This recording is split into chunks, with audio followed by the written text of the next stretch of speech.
The Great Smoky Mountains National Park got its name from the blue, smoky fog that covers the mountain tops. The ancient indigenous communities used the word Shaconage in the Cherokee language. It means place of blue smoke. When I started driving before dawn, the darkness and the fog made it very difficult for me to imagine where the beautiful name came from. Upon reaching the top, the view changes completely. The sun has not yet risen, and the soft twilight begins to shine on the horizon over the clouds that cover the valley.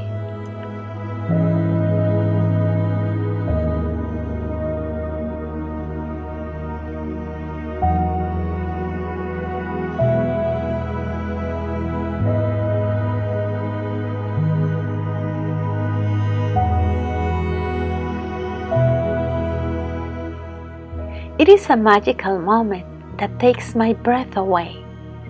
I feel a deep emotion to be able to observe something so beautiful.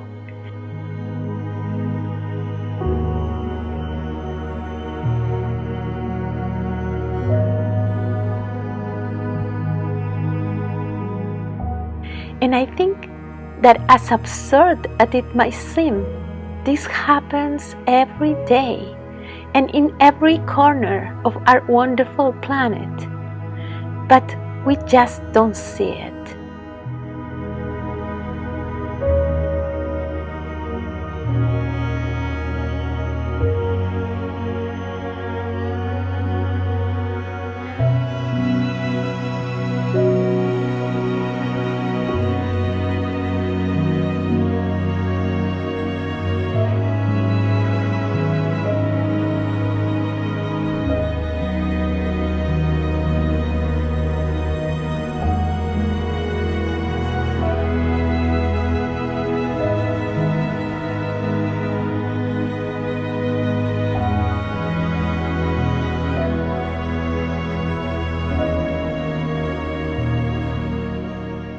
At the summit, in the highest peak, I see how the clouds settle on the lower mountains, and when the wind blows, they seem to be as ethereal as smoke.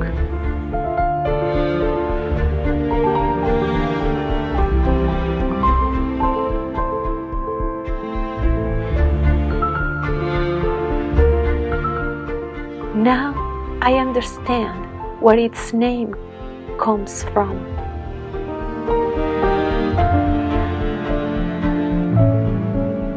These are precious moments in which the light, the clouds, and the color of the autumn leaves seem to play with each other, creating this fantastic atmosphere.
The lush and diverse forest during the summer enjoys warm temperatures, abundant rains, and a long season in which a special ecosystem develops.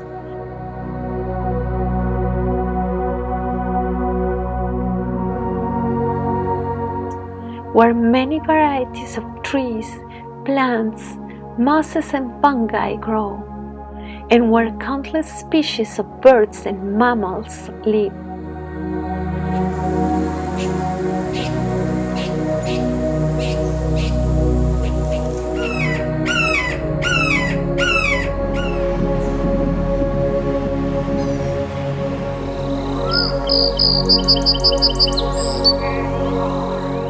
A third of the trees found in the park are more than 100 years old and have been protected because there were people who more than a century ago decided to protect these striking mountains. Not only for themselves, not even for us, these forests are protected forever. And that makes me think that we also owe future generations the protection of the planet, because we are only here passing through.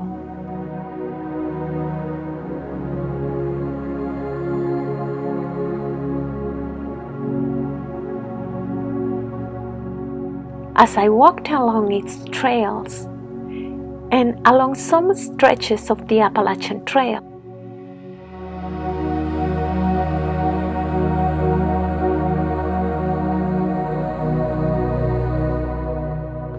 I found the last flowers of the season.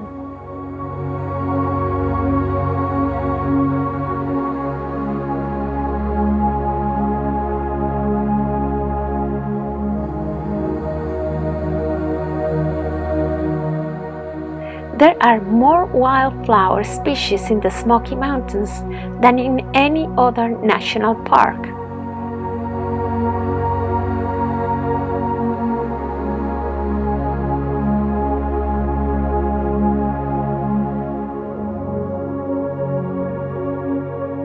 Some still fresh and vibrant.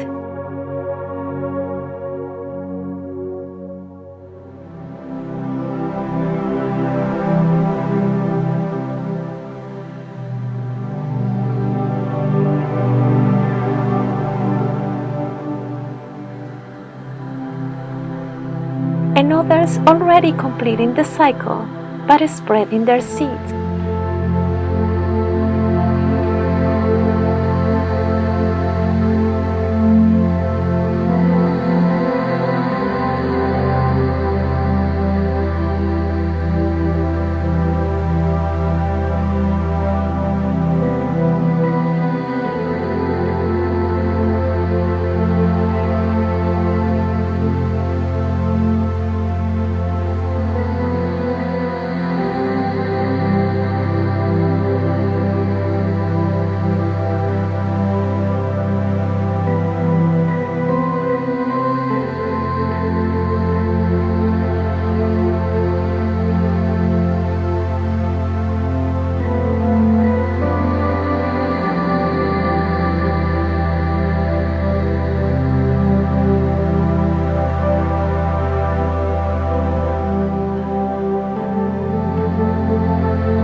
Under the trees, attached to their trunks and branches,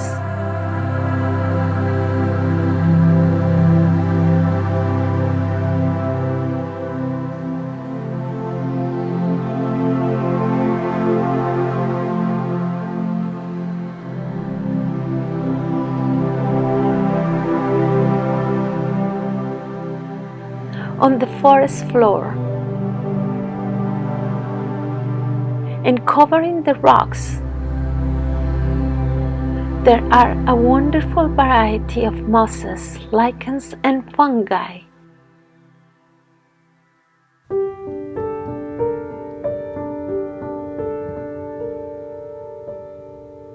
Of multiple colors and shapes.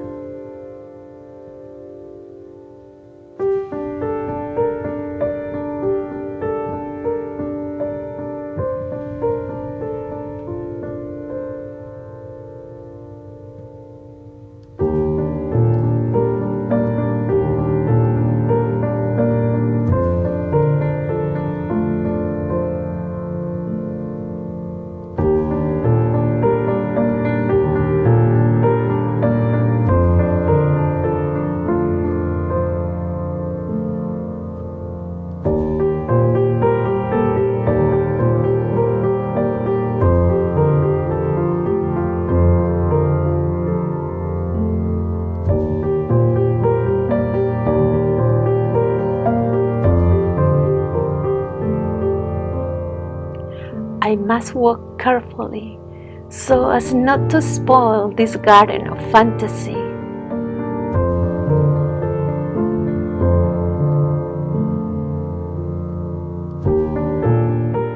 Mosses are anchored to the earth,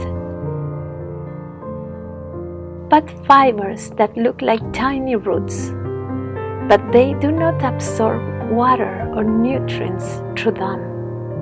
They feed on rainwater, dew, fog, and sunlight. Mosses do not produce pollen, seeds, or flowers. They reproduce through spores.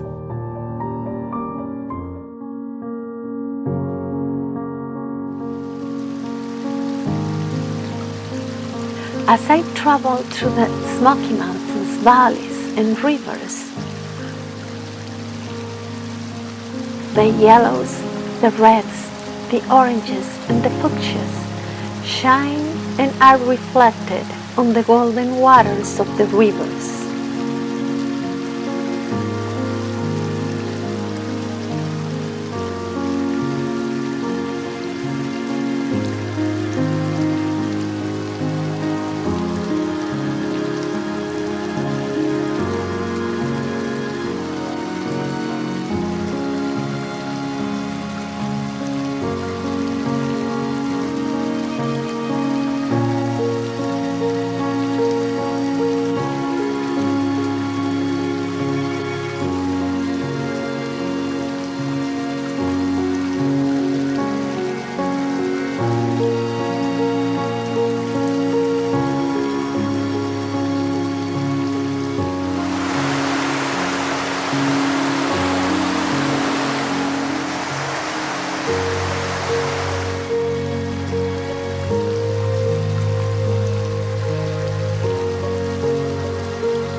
Then, suddenly I hear a splash. This is my first encounter with the elks. These fantastic animals seem to be coming out of children's stories. They inhabited these mountains until excessive hunting and the destruction of their habitat led them to disappear.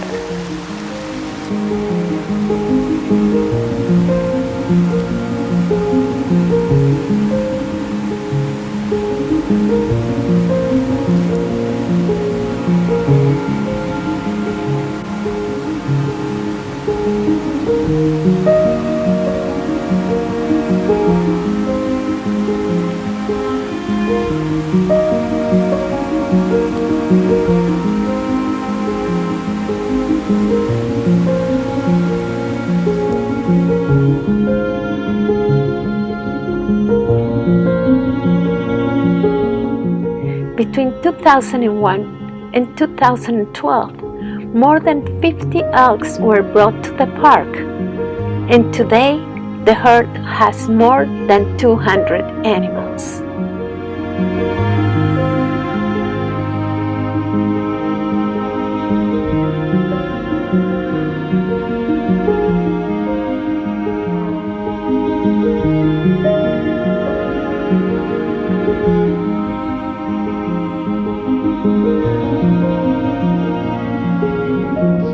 Visiting this place has been wonderful, and I hope to be able to return to see this forest in another season.